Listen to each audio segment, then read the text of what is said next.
The year is 1987. Inside Spandau prison in West Berlin, an old man sits alone in a cell built for many. He is the only prisoner in the entire complex. He has been the only prisoner for more than 20 years. The prison itself is enormous, a 19th century fortress of brick and stone. It was once used by the Nazis. Now it houses the last surviving senior official of the Third Reich. His name is Rudolf Hess. 4 decades earlier, in the city of Nuremberg, he was sentenced to life imprisonment for crimes against peace and conspiracy. He was not a camp commandant. He was not a battlefield general. He was something more intimate. He had been Adolf Hitler's deputy. By 1987, Hess was 93 years old, frail, isolated, forgotten by most of the world, but not forgiven. The Allied powers have long since debated his release. The British made multiple appeals. The Americans and French supported them. The Soviets refused every time. To them, Hess was not an old man. He was a symbol. He had once stood at the center of a regime responsible for the deaths of millions. He had helped build the political structure that enabled it. He had sworn loyalty not just to Germany, but to Hitler personally. And unlike some others, he never renounced that loyalty. Spandau had once held 7 major Nazi leaders. One by one, they were released or died. By 1966, Hess remained alone, prisoner number 7 in a prison guarded by 4 occupying powers rotating monthly: Britain, France, the United States, and the Soviet Union. The Cold War raged outside its walls. Inside, time did not move. Hess had been in British custody since 1941. Longer than many modern states had existed. He had not seen the fall of Berlin from the inside. He had not witnessed the collapse of the Reich firsthand. He had not stood beside Hitler in the bunker. Because in 1941, at the height of Nazi power, he did something no one expected. He flew alone to Britain. That single decision turned the deputy Führer into a prisoner and began one of the strangest chapters of the Second World War. But to understand why he did it, we have to go back. Back to Munich. Back to the birth of fanaticism. Back to the making of a believer. Rudolf Hess was born in 1894, the son of a merchant. He grew up in an empire that still believed in permanence. By the time he reached adulthood, that empire was collapsing. When the First World War began, Hess volunteered. Like many of his generation, he experienced the war not simply as combat, but as transformation. Germany's defeat in 1918 did not feel like a negotiated settlement. It felt like humiliation. The Treaty of Versailles stripped territory, imposed military restrictions, and demanded reparations. Political instability followed, economic crisis followed, national identity fractured. In this environment, radical nationalism was not fringe. It was attractive. After the war, Hess studied at the University of Munich. Munich was not politically calm. It was volatile. Street clashes between communist and nationalist groups were common. Paramilitary formations gathered support. Germany's future felt uncertain. It was here that Hess encountered the National Socialist German Workers' Party, still small, still unstable, but growing. At its center stood Adolf Hitler. Hess did not approach the movement as a casual member. He committed fully. He joined around 1920 and quickly gravitated toward Hitler personally. The failed beer hall putsch of 1923 brought both men into confrontation with the Weimar government. Hitler was imprisoned. Hess remained loyal. While Hitler dictated the ideological framework of National Socialism during his imprisonment, Hess assisted in shaping it into written form. He helped edit what would become Mein Kampf, a blueprint for expansionism, racial ideology, and dictatorship. This was not administrative loyalty. It was ideological absorption. Hess did not merely support Hitler's politics. He believed in Hitler himself. And belief, when combined with grievance and instability, can become something else entirely. As the Nazi Party grew, so did Hess's position within it. By the time Hitler consolidated power in 1933, Hess stood firmly within the inner circle. Eventually, he was appointed deputy Führer. On paper, he was third in line behind Hitler and Hermann Göring. His responsibilities included party administration, ideological supervision, and internal political management. He signed laws. He enforced loyalty. He helped structure the machinery that would later enable persecution and genocide. It is important to distinguish Rudolf Hess from Rudolf Höss, the commandant of Auschwitz. The names are often confused. Their roles were different. Hess was not the architect of extermination camps, but he helped build the system that made them possible. At the same time, concerns about his mental stability circulated within the leadership. Hess relied on astrologers. He consulted mystics. He believed in telepathy and occult forces. He reportedly tested rooms with divining rods before sleeping to ensure no underground water currents disrupted his energy. Even within a regime driven by racial myth and pseudoscience, Hess stood apart. A U.S. psychiatrist who later examined him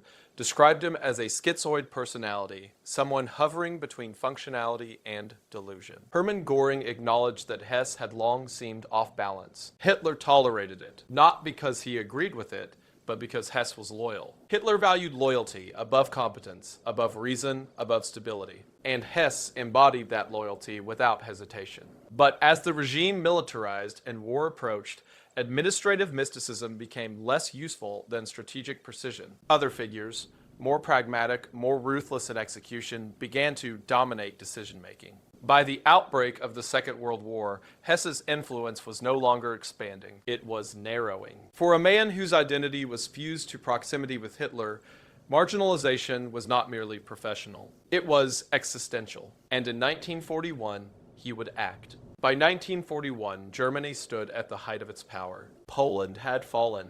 France had collapsed.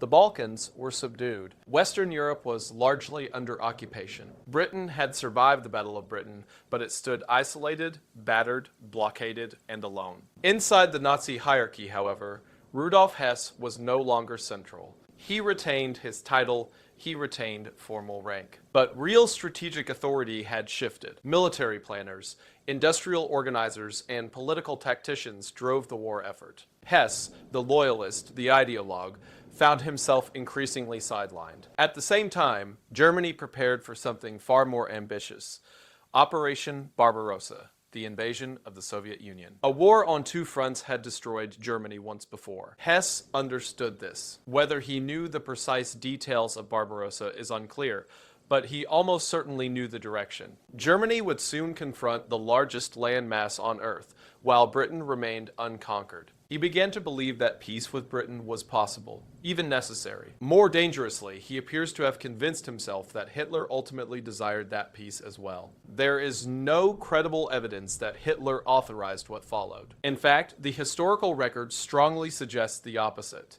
But Hess operated inside a closed mental universe, one in which loyalty and belief blurred the line between reality and projection. By early May 1941, he had made his decision. He would act alone. On May 10th, 1941, Rudolf Hess boarded a Messerschmitt Bf 110 at Augsburg-Hohenstetten airfield. The aircraft had been specially prepared.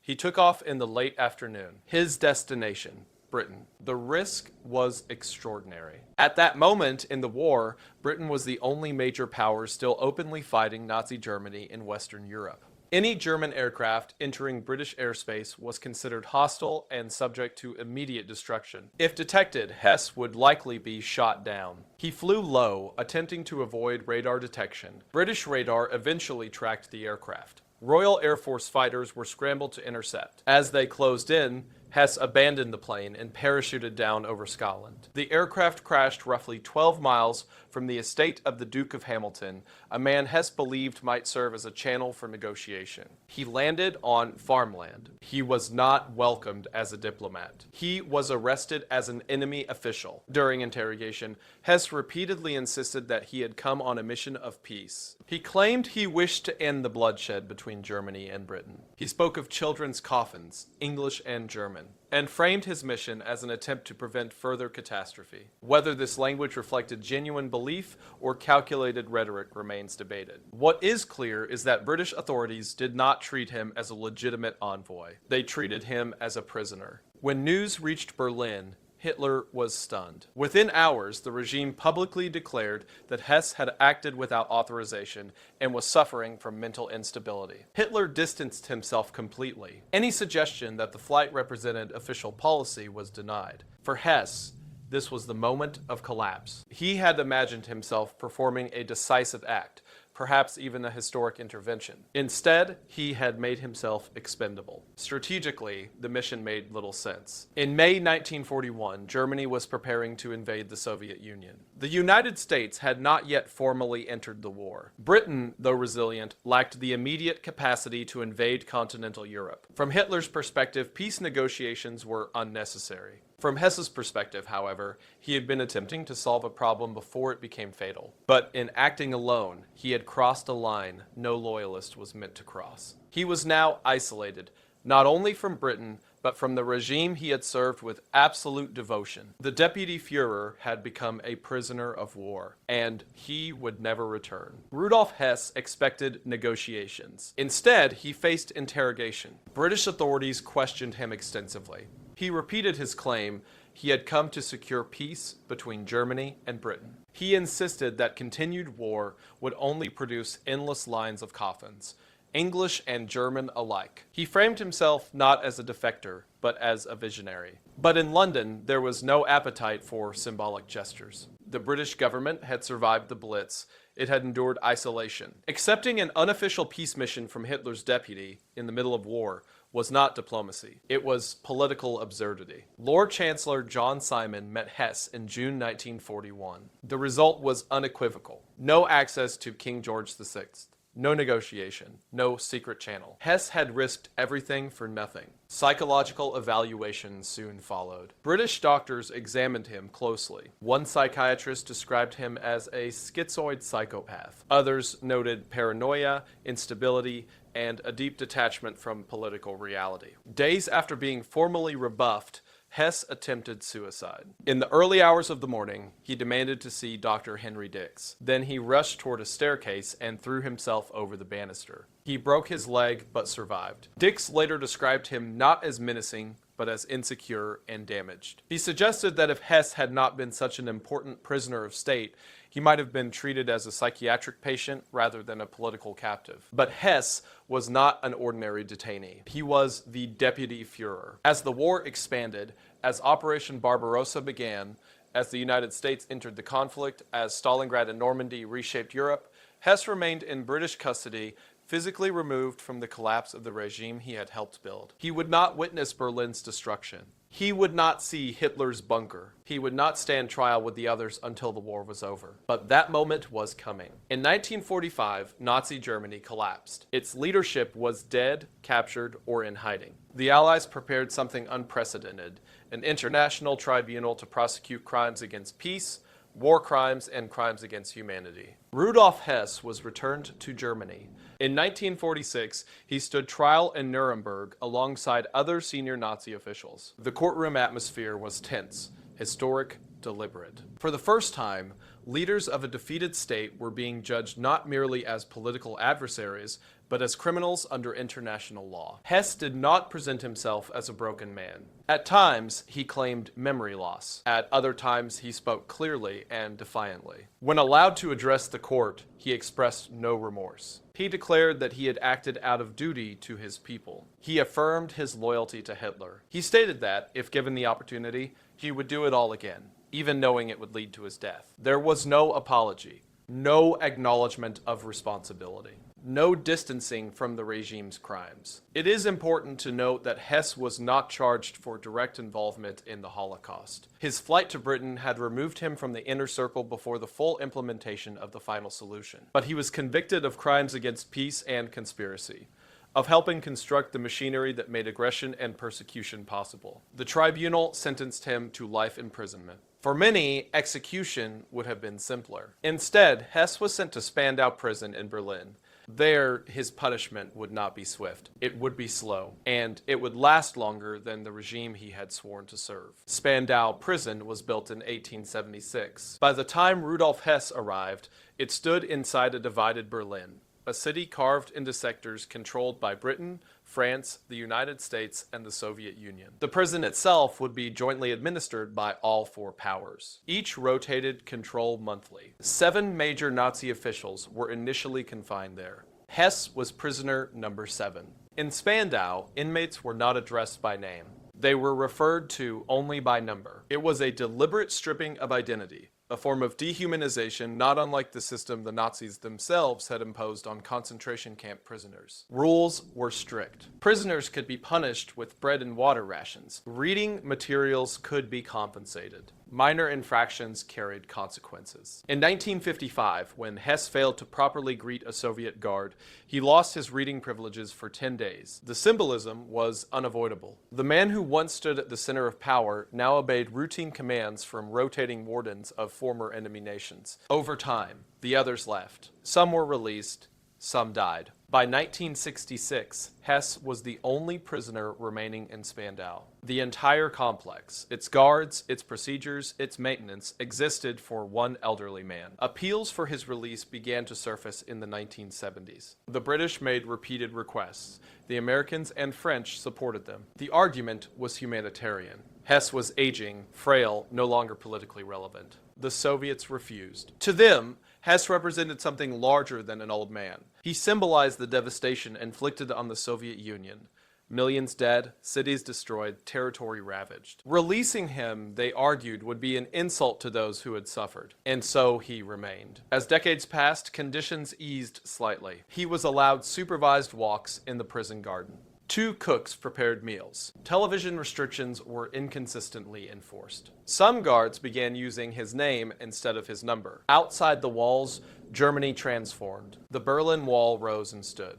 The Cold War hardened and thawed. Generations grew up with no memory of the Third Reich. Inside Spandau, time narrowed. Hess became less a man and more a residue of history, a living artifact of a regime long defeated. By the 1980s, Spandau prison was an anachronism. It functioned solely to confine one 93-year-old inmate. The likelihood of rescue was non-existent. The ideological movement he once served had been discredited and shattered. On August 17, 1987, Rudolf Hess was found in a garden shed within the prison grounds. A lamp cord was wrapped around his neck. He was dead. Officially, it was ruled suicide. Speculation followed almost immediately. Some argued that Hess, elderly and frail, lacked the strength to strangle himself. Conspiracy theories emerged, claims of foreign intelligence involvement, revenge operations, covert assassinations, but there was no verified evidence of foul play. Access to Hess had been tightly controlled.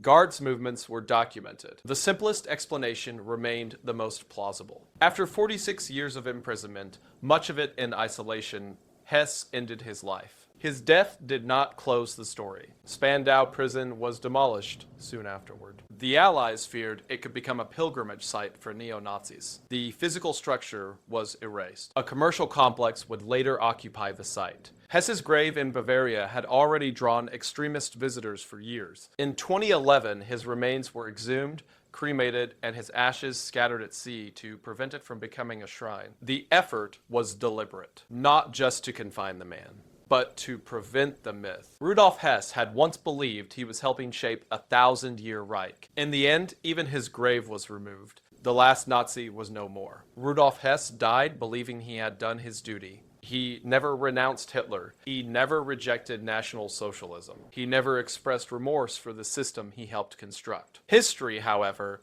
did not preserve him as he might have imagined. After his death in 1987, the Allied authorities moved quickly. Spandau prison, a massive structure maintained for one man, was demolished almost immediately. The decision was strategic. Officials feared it could become a symbolic rallying point for neo-Nazi movements. They understood something fundamental about extremist ideologies. Symbols outlive people. Removing the building was not about punishment. It was about preventing myth-making. The same logic applied to his grave. For years, Hess's burial site in the Bavarian village of Wunsiedel had attracted far-right sympathizers. Annual gatherings became political demonstrations. The grave was no longer a resting place. It was a focal point. In 2011, the remains were exhumed. Hess was cremated. His ashes were scattered at sea. The cemetery administrator stated simply, "The grave is now empty." This was not vengeance. It was containment. Rudolf Hess had once stood at the center of a regime that sought permanence,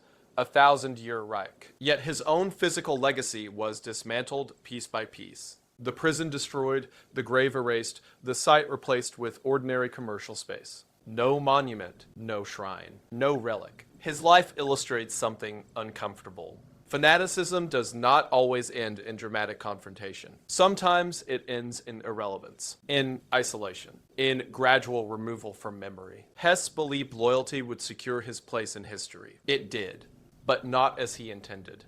He became a cautionary figure, not of strategic genius, not of martyrdom, but of ideological devotion detached from reality. The Third Reich collapsed in 1945. Rudolf Hess lingered until 1987, and then finally even the last symbol was gone.